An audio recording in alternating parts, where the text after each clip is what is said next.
nós já estamos no capítulo A Lei Moral, né, e onde Leon Denis inicia da seguinte maneira: nas páginas precedentes, expusemos tudo o que o ensino dos Espíritos nos diz relativamente à lei moral.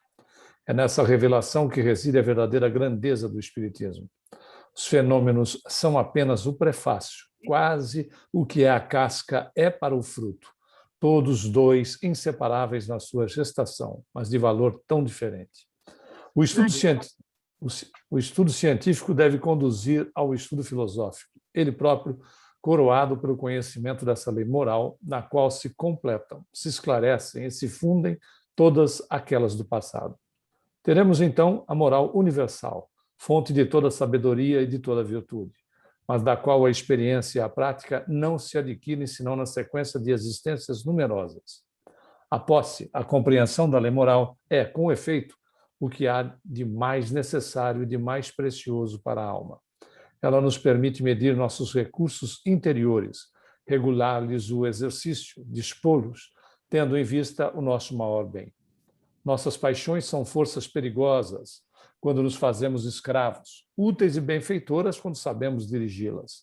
Dominá-las é ser grande, deixar-se dominar por elas é ser pequeno e miserável.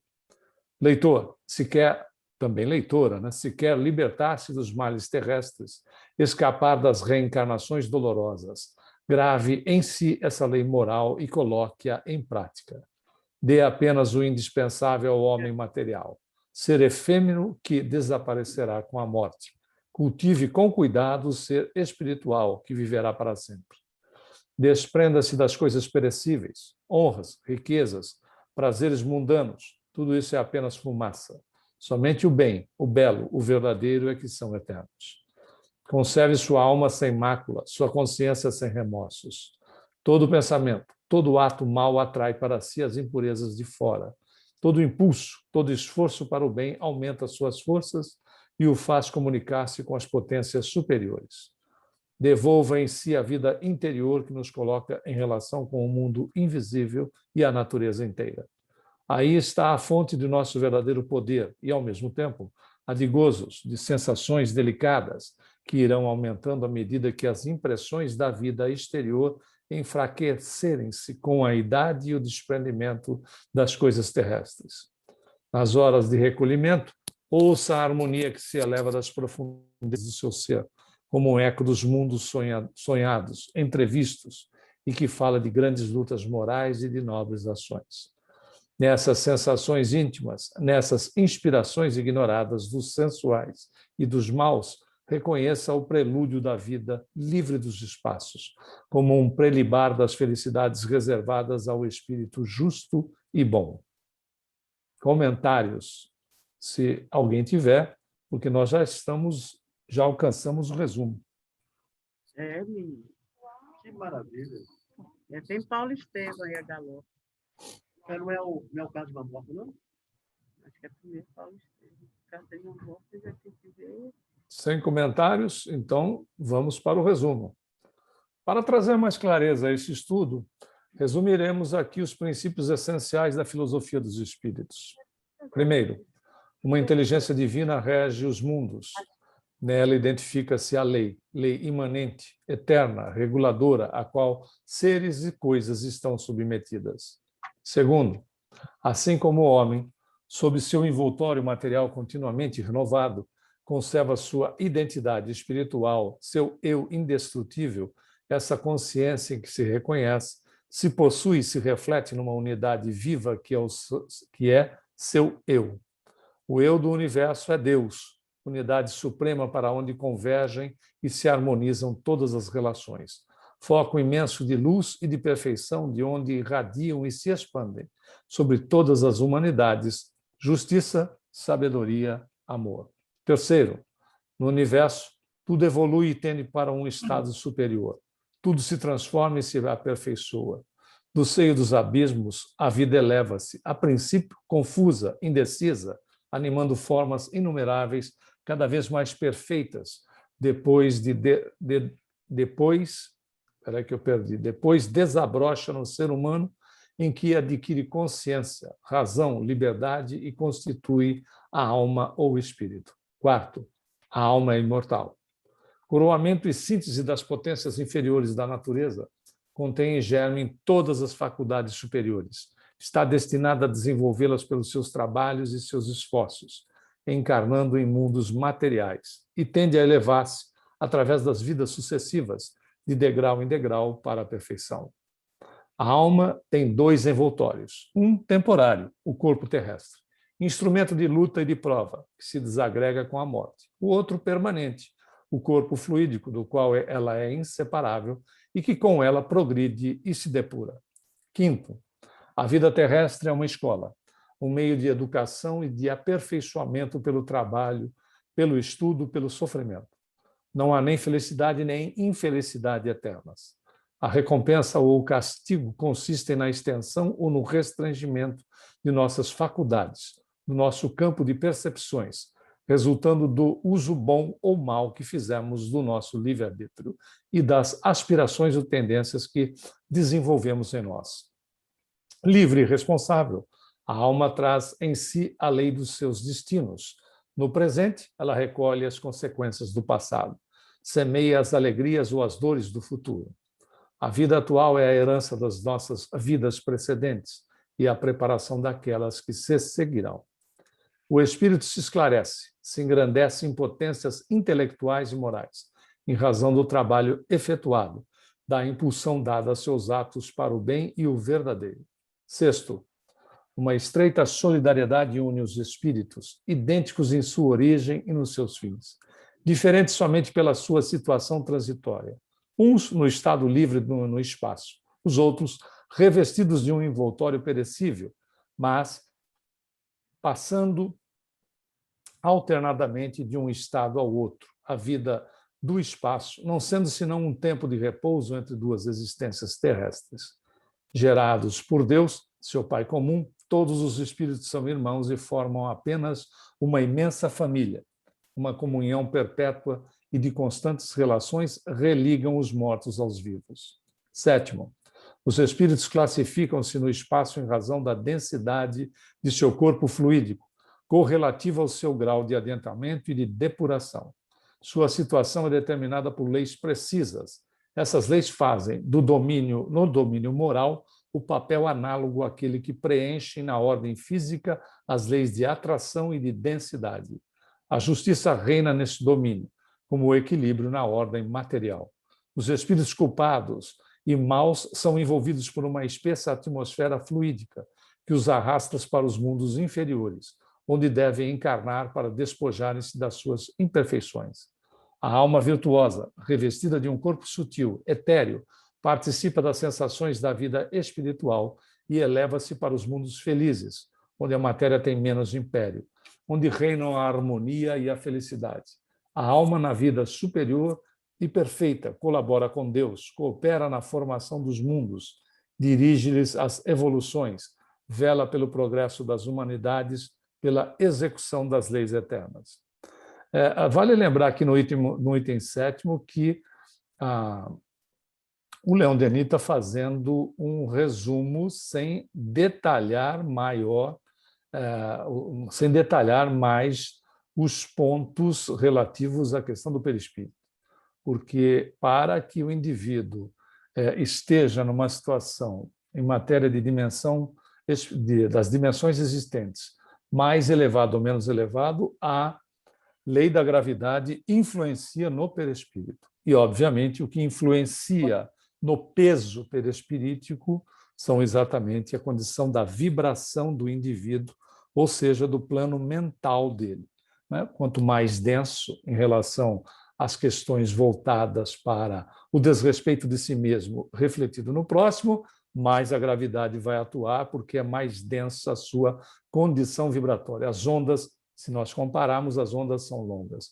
Quanto mais depurado, mais elevado, ele vive em ondas curtas. Logo, a sua condição perispirítica é mais sutilizada.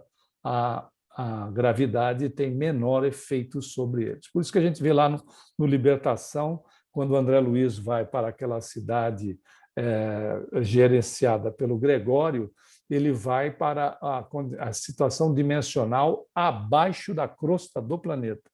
dado o peso específico daqueles perispíritos estarem, inclusive, e ele faz aí, claro, né, um ajuste para que nós possamos entender. Eles estão abaixo da crosta dimensionalmente. Por isso que ele diz que a iluminação era como se fosse feita por tochas, né? A luz solar não incide nesta região, para se ter uma ideia o quanto é denso, né? Densa esta dimensão que o André Luiz se refere.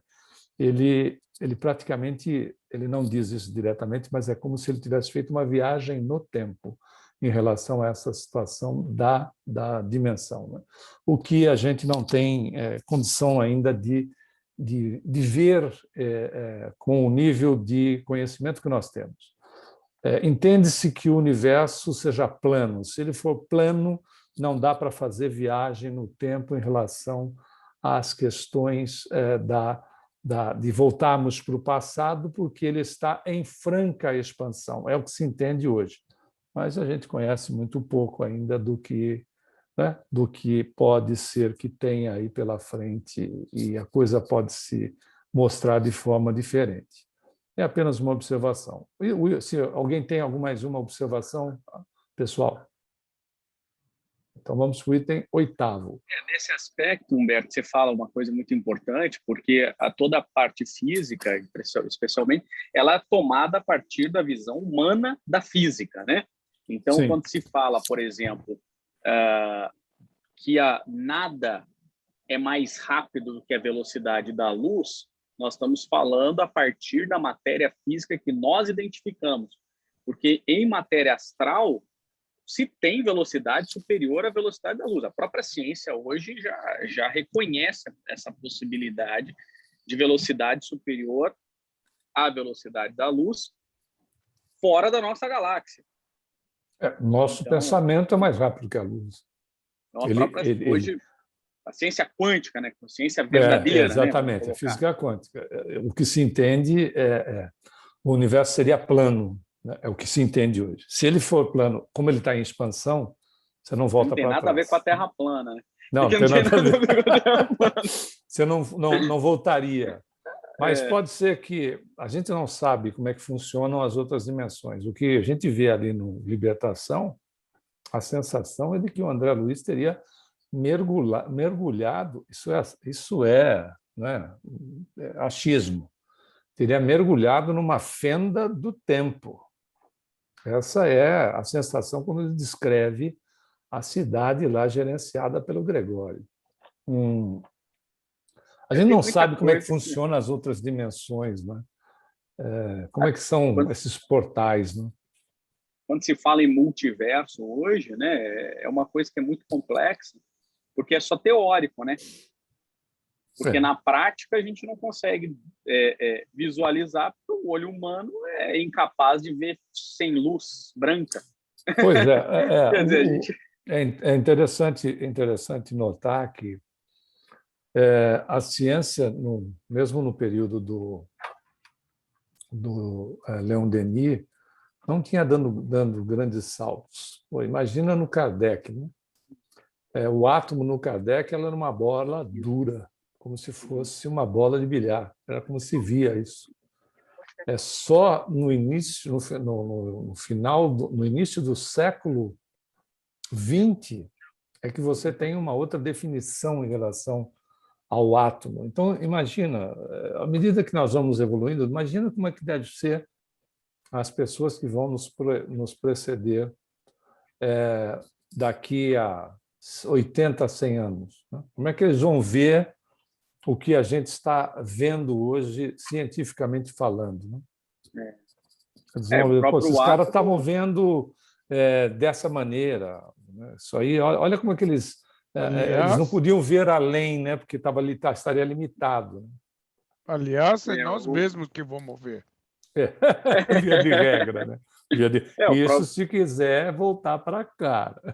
E mesmo o átomo nos anos 20 era a figura do núcleo e dos elétrons em volta. Hoje já se sabe que existem N partículas fora do núcleo, dentro do núcleo, e partículas entre os elétrons que gravitam nessa... O André nessa... Luiz, olha a situação. Se você disser para um físico hoje que o elétron é divisível, ele vai rir na nossa cara. O André Luiz diz que o elétron é divisível. Dado que tudo que o André Luiz antecipou foi descoberto e provado, eu vou te dizer uma coisa, eu apostaria no André Luiz. Né? O problema... Hoje, se você disser que é divisível, o cara vai rir na nossa cara. Estou falando de elétron. Mas é uma verdade o que você falou. O átomo, você tinha no início do século XX, ele continuava o seu núcleo indivisível. Cara, está aqui do lado isso. Né? Mas, no entanto, olha a evolução que teve. Imaginemos mais 100 anos como é que nós vamos ver as coisas. Né? Exatamente.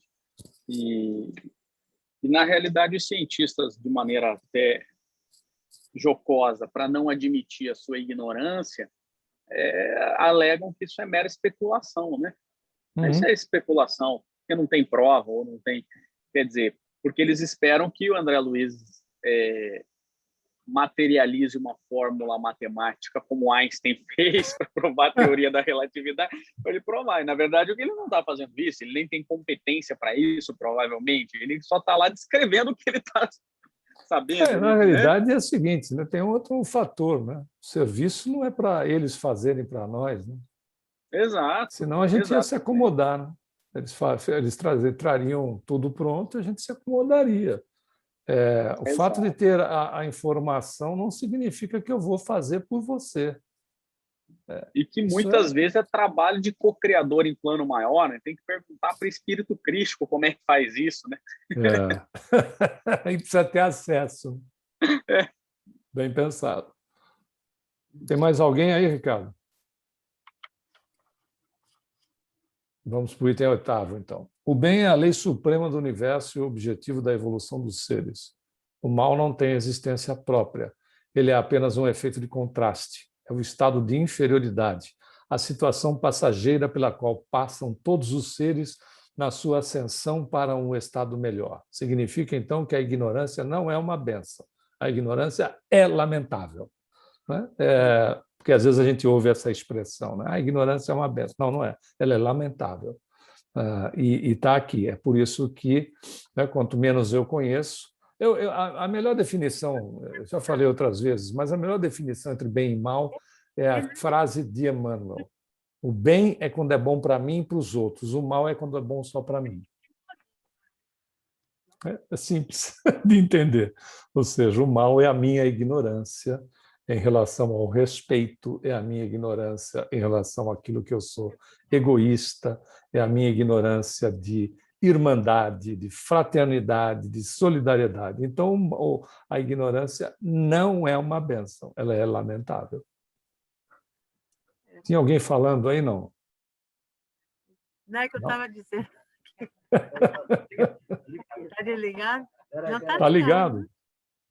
É por isso que ele está ouvindo eu cochichando aqui. Está fazendo que a ignorância faz parte de nós, né? Viemos simples e ignorantes. Mas tem uma galera que insiste em continuar. Né? Não, por ignorar o conhecimento. Agora, esse pessoal que resiste a conhecer...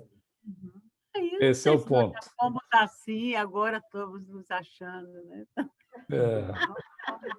Porque isso faz parte. Diga aí. É que o conhecimento é desesperador, né? A ignorância é uma pena. E dá uma mão de obra miserável. Essa que é a verdade. Eu acho que o conhecimento é libertador. Claro, não, mas eu estou dizendo que... faz você flutuar, você sabe como funcionam as coisas, e você sabe, inclusive, porque o outro ainda resiste na ignorância. Aí, eu digo que é desesperador, porque quando você bota em perspectiva aquela frase socrática, que só sei o que eu nada sei, que é muitas vezes repetida sem compreender, né? é porque cada vez que a gente amplia o nosso conhecimento, a gente descobre o quanto a gente não sabe. É verdade. Né? Então, verdade. Mas é isso, porque se achar que já sabe tudo, já é ignorância também. eu costumo... Não tem consciência do tanto que ainda ignora. Costumo dizer, fazendo uma ilustração para essa frase socrática, um exemplo que eu dou é o seguinte, que todo conhecimento é um foco de luz, meu conhecimento, por exemplo. E tudo que eu não sei é o que está fora do foco de luz, naquele círculo de luz. Quanto mais eu estudo, mais eu amplio o meu foco de luz, mas na mesma proporção, eu amplio o meu não foco de luz.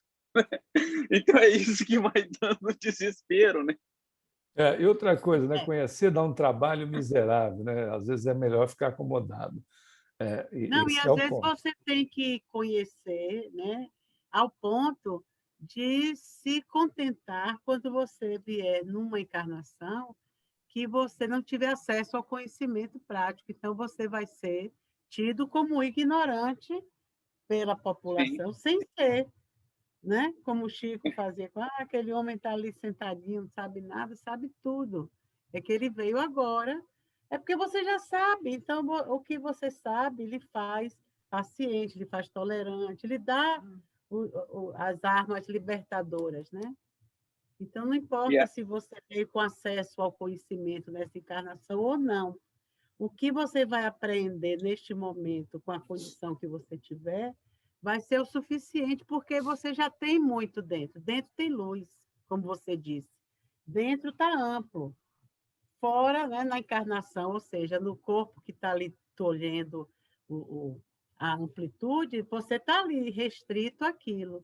E olha, puxa, esse cara não teve acesso à escola nem nada, mas olha como ele, na hora, ele sabe entrar nos lugares, sabe se dirigir às pessoas, e nunca nem teve essa educação toda. Não tem gente que você fala isso? Parece até que foi. Mas é o quê? É você, assim, né? Você, Humberto, e tudo, que vai vir na encarnação com outro tipo de missão. Eu vou agora ficar lá no meio do pessoal que está resistindo para poder eles pensarem que eu sou como eles, mas eu não sou. Eu vou levá-los para a escola. Pois embora, meu amigo, aprender o beabá ali. Embora, eu quero. Mas eu não posso falar do Humberto, mas posso falar de mim, né? Aí vem o cristianismo e fala assim, então, Ayrton, o conhecimento sem a prática não é nada. Então, você pode estudar pra caramba, mas se você não praticar, meu amigo, de nada tá valendo essa brincadeira. É a fé sem obras, né? Não adianta nada. Melhor as obras. A fé vai se encaixando. Aí pede para reencarnar lá na Somália, não sei aonde, não sei aonde. Na Bahia, que é um lugar também que necessita muito assim, de missionário. Você pediu em Curitiba aí, ó. Mas eu saí do frio, né? Minha mãe disse que deu negativo essa madrugada, então não dá, né? Vamos para o item 9? Item 9, a educação da alma, sendo o objetivo mesmo da vida, importa resumir os preceitos em poucas palavras. Comprimir as necessidades grosseiras, os apetites materiais, criar para si necessidades intelectuais e elevadas, lutar, combater, sofrer pelo adiantamento dos homens e dos mundos, iniciar seus semelhantes nos esplendores do verdadeiro e do belo, amar a verdade e a justiça, praticar para com todos a caridade, a benevolência. Tal é o segredo da felicidade no futuro, tal é o dever. Muito bem, nós vamos agora para a conclusão. Se tiver não tiver nenhum comentário, já vamos para a conclusão, aonde o Leon Denis começa dizendo: em todos os tempos. Diga. O Ronaldo queria falar. Não, é que essas teorias, essa nova teoria do multiverso é uma coisa assim, muito intrigante para todos nós, né? Nós não temos, parece, como provar ainda, é uma coisa relativamente nova. E outro dia eu estava pensando a esse respeito e, ao mesmo tempo, eu analisando toda essa corrida espacial que nós estamos tendo agora, né? Os grandes bilionários querendo ingressar no turismo espacial. Então, a gente que está no espiritismo, a gente tem essa oportunidade de ver um cenário maior. Será que você não veria isso aí para o Ayrton, para o Humberto, para a Marisa? Para mim? Como assim? São instrumentos de coisas maiores a acontecer, porque se nós temos essa fala de que nós vamos colonizar Marte, mas que nas obras espíritas nós já sabemos que Marte já é habitado em dimensões diferentes, né? E que tem até uma narrativa de Humberto de Campos, se eu não me engano, a esse respeito, de como a civilização de Marte é muito mais avançada do que nós. Então, assim, nós chegarmos lá e nos defrontarmos, aqui não há nada, aparentemente. Mas, ao mesmo tempo, nós sabemos que as obras espíritas são apenas uma questão de tempo. Tudo o que há nas obras espíritas serem provado cientificamente, né? Nós vamos ingressar no Cartas de uma Morta. E, como nós sabemos, a narrativa da mãe do Chico sobre aquele novo planeta que foi identificado em 2005 foi só apenas uma questão de tempo. Então, assim, o meu raciocínio, a minha reflexão, às vezes, é que realmente tudo se encaixa, é apenas uma questão de tempo para esse progresso nosso intelectual ele se unir, né, com essa parte moral, não é mesmo? Eu não sei se eu entendi bem, mas a gente não não precisa ir até Marte. O fato é que nós temos várias dimensões do planeta Terra, segundo André Luiz, a começar no nosso lar, né, que é a informação nesse livro. Nós temos aí 7 dimensões, coisa abaixo da crosta, a crosta e mais dimensões acima, aonde já estão espíritos mais elevados, responsáveis pelas diretrizes do planeta. A gente chegar em Marte, no que diz respeito à questão material, né, revestido desse corpo, não muda nada lá para o povo de Marte, por enquanto. Né? Não muda nada.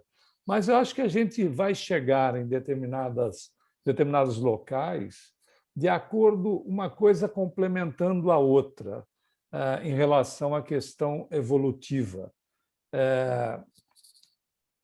Porque, veja, se nós chegarmos em Marte, no solo dele, que não tem, e você não tem, né, uma composição corpórea semelhante à nossa, e formos causar problemas na dimensão próxima em relação ao nosso nível vibratório, acredito que a gente tenha um pouco mais de dificuldade para essa chegada. Né? Isso a gente precisa parar para pensar. Né? As coisas exatamente esse ponto que eu estava querendo chegar, Humberto. A gente não vai chegar em locais onde nós vamos desequilibrar sistemas existentes. Por isso que, se a gente olhar a questão da onde se localiza a cidade de nosso lar, que é numa das dimensões, acima já do umbral mais grosso. Para a gente chegar fazendo farra lá em cima, nós não chegamos, porque a gente fica limitado ao umbral grosso, né? O umbral médio ou aquele mais fino. A própria condição da gravidade já não nos permite chegar em esferas que são da Terra, que não permite que nós cheguemos lá. Quando nós vemos alguns relatos nas obras de André Luiz de situações de espíritos querendo invadir determinados postos de socorro, é porque esses postos de socorro estão localizados no umbral, no sentido de auxiliar essas criaturas que a ignorância acaba, inclusive, querendo invadir, coisa do gênero, etc, etc, etc. Então, você nota o seguinte, se a gente quisesse, não é, chegar numa dimensão mais elevada, a própria condição vibratória nossa já não nos permite. A própria gravidade atua sobre nós. Estou dizendo já desencarnado. Os milionários foram lá para Marte, mas eles foram só para uma capinha que botaram lá. E não tem nada. Você vê que nem piloto precisou. Você não precisa. Vai lá que vai voltar direitinho. Eu Paga bilhões, né? Quanto à questão do multiverso, Ronaldo, eu fiquei confuso um pouco na tua fala, porque são duas coisas diferentes para mim, né? Eu também fiquei. Uma coisa é o que a Ele ciência não tem chama... mensagem, isso é um médio muito... É loucura da cabeça, viu? Uma coisa é o que a ciência chama de multiverso, que eles hoje, praticamente, boa parte dos cientistas afirmam a existência, né? A outra coisa é o multiverso que o Espiritismo vem nos apresentar, não só sob o ponto de vista da Terra, como o Humberto muito bem colocou, como dos outros planetas e tudo mais, né? Mas o que os cientistas chamam de multiverso, no sentido de que, como a nossa limitação de identificação planetária, identificação galáctica, é com a luz branca, a luz em geral, né?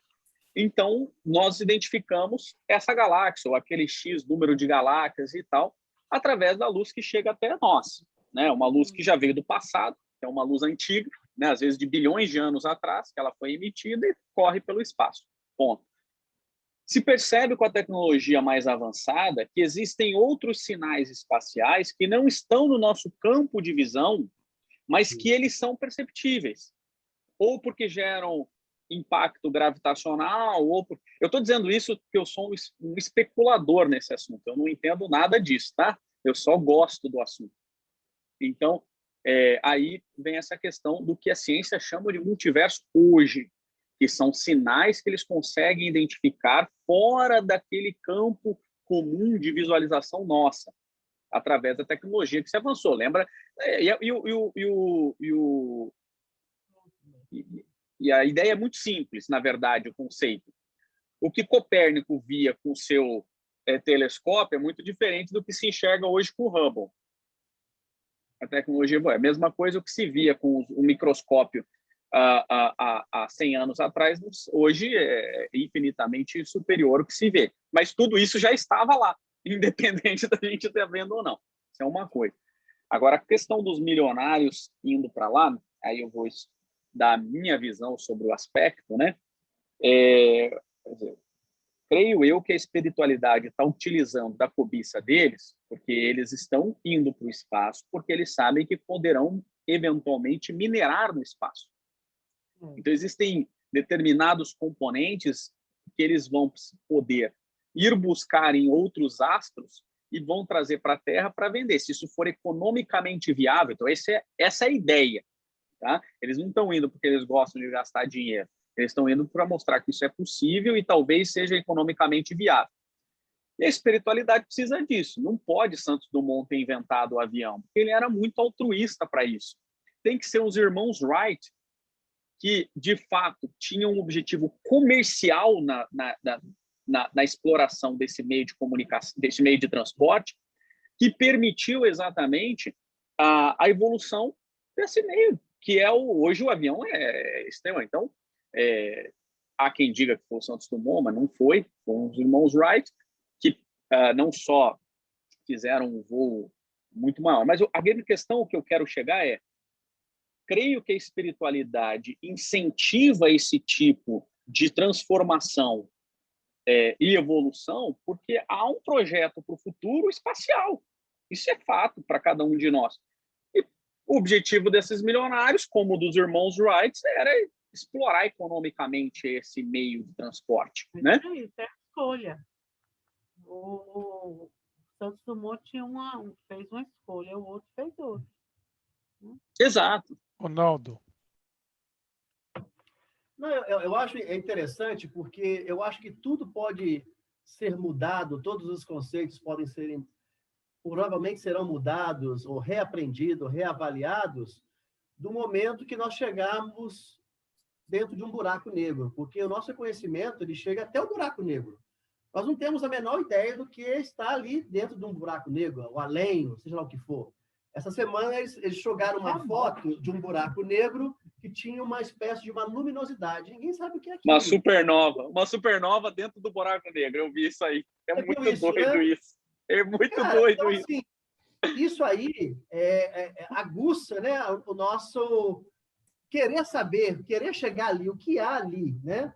Então, eu acho uma coisa muito, muito interessante. Eu acho que, assim, quando nós adentrarmos no buraco negro e tivermos a oportunidade de realmente, ou se existe um livro espírita, não sei se o Humberto sabe, se o Ayrton, que fale sobre isso, Na conclusão, né? Porque isso vai mudar muito dos conceitos, muito das... vamos ter que reavaliar muitas coisas, né? Essa supernova é muito interessante, realmente. Eu vi aquilo, fiquei... Então, quando você tem muita curiosidade, tem muitas reflexões, mas tem pouco conhecimento, que nem é o meu caso, então isso cria muito conflito. vamos para a conclusão, Beto? Vamos lá. Então, diz Leon Denis a respeito, né? Fechando o livro. Em todos os tempos, raios da verdade luziram sobre a humanidade. Cada religião teve sua parte, mas as paixões e os interesses materiais bem rápido velaram ou desnaturaram esses ensinamentos. O dogmatismo, a opressão religiosa, os abusos de toda espécie lançaram o homem na indiferença e no ceticismo. O materialismo espalhou-se por toda parte, enfraquecendo os caracteres, alterando as consciências. Depois, um dia, a voz dos espíritos, a voz dos mortos se fez ouvir. A verdade saiu de novo da sombra, mais bela, mais brilhante que nunca. A voz disse: morra para renascer, renasça para crescer, para se elevar pela luta e pelo sofrimento. E a morte não é mais um tema de terror, pois atrás dela vemos a ressurreição. Assim nasceu o Espiritismo, simultaneamente ciência experimental, filosofia e moral. Ele nos traz uma concepção geral do mundo e da vida, baseada na razão, sobre o estudo dos fatos e das causas, concepção mais vasta, mais esclarecida, mais completa do que aquelas que a precederam.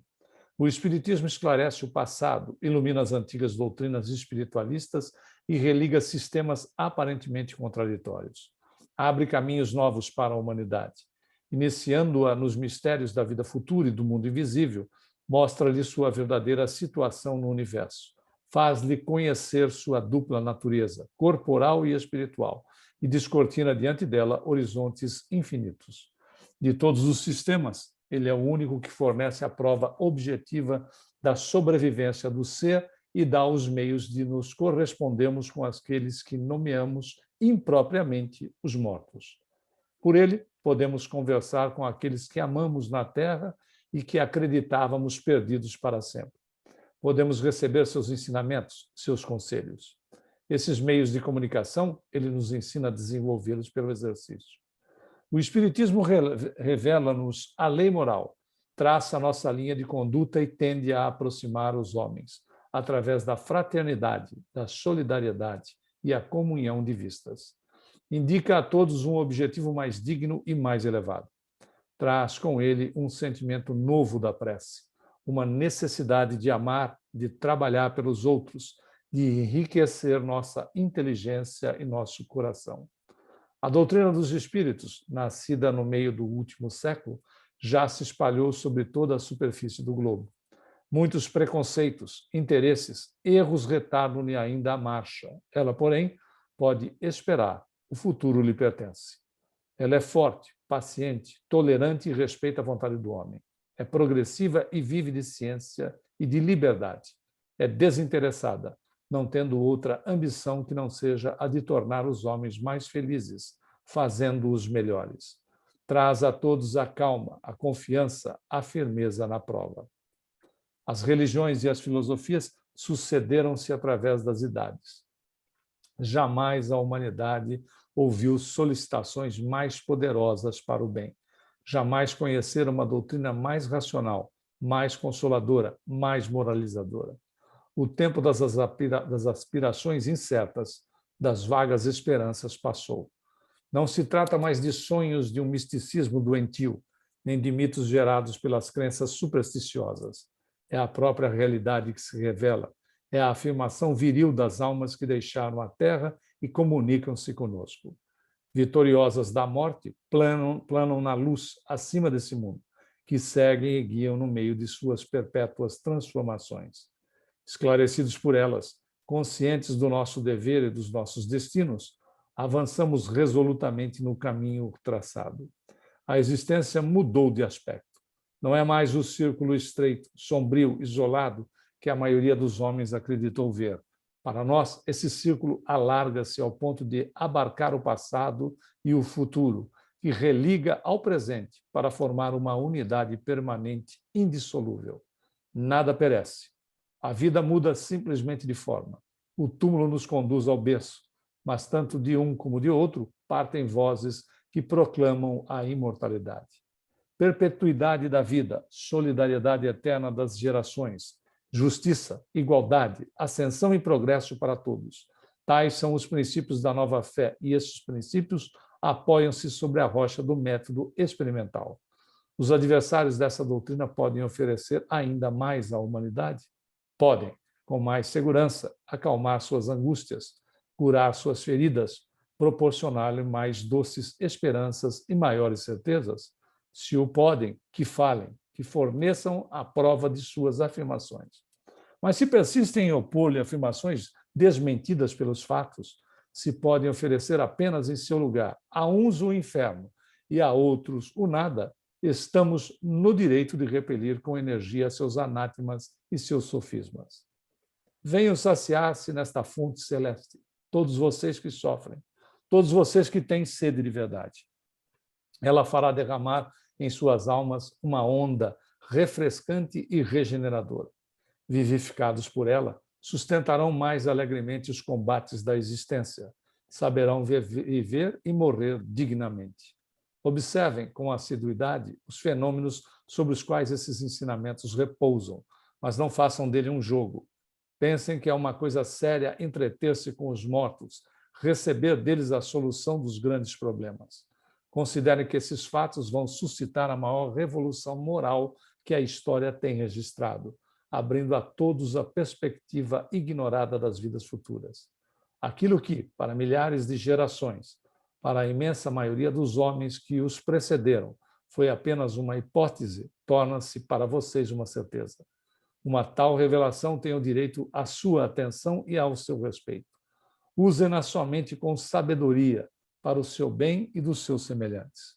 Nessas condições, os espíritos elevados dar-lhes-ão a assistência, porém, se derem ao espiritismo um uso frívolo, saibam que se tornarão inevitável presa dos espíritos mentirosos, a vítima de seus embustes e de suas mistificações. E você, ó meu amigo, ó meu irmão, que recebeu essas verdades no seu coração e que lhe conhece o valor, permita-me um último apelo, uma última exortação. Lembre-se de que a vida é curta. Enquanto ela dura, esforce-se para adquirir o que veio procurar neste mundo, o verdadeiro aperfeiçoamento. Possa o seu ser espiritual daqui sair mais puro do que quando aqui entrou. Acautele-se das armadilhas da carne.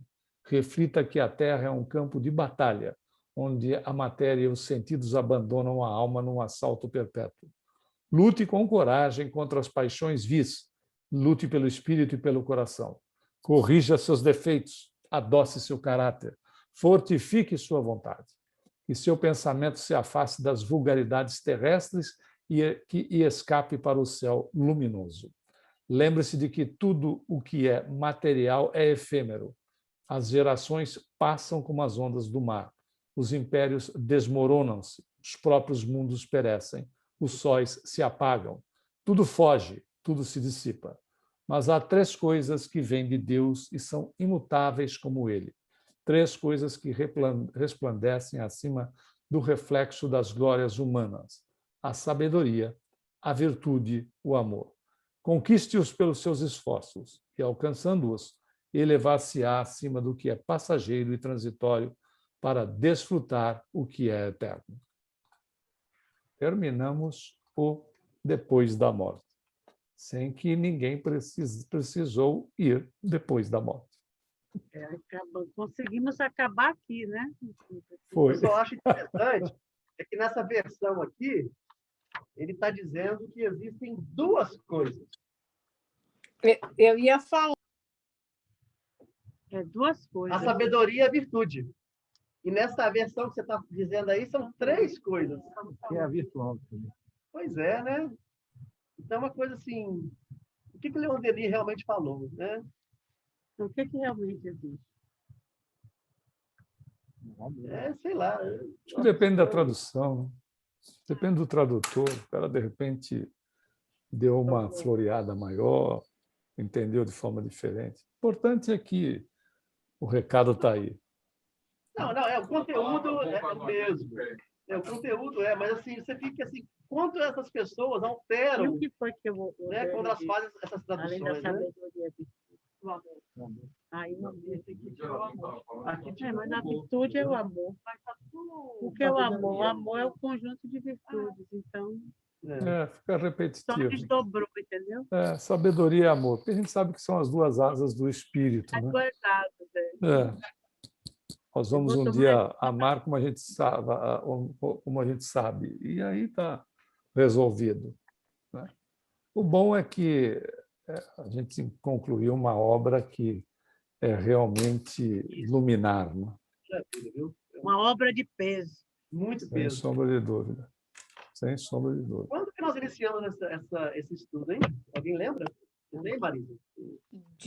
Setembro 16 do ano passado. Até que foi rápido, né? 11 Setembro, meses. novembro, dezembro, janeiro, fevereiro, março. 11 meses. 11 meses.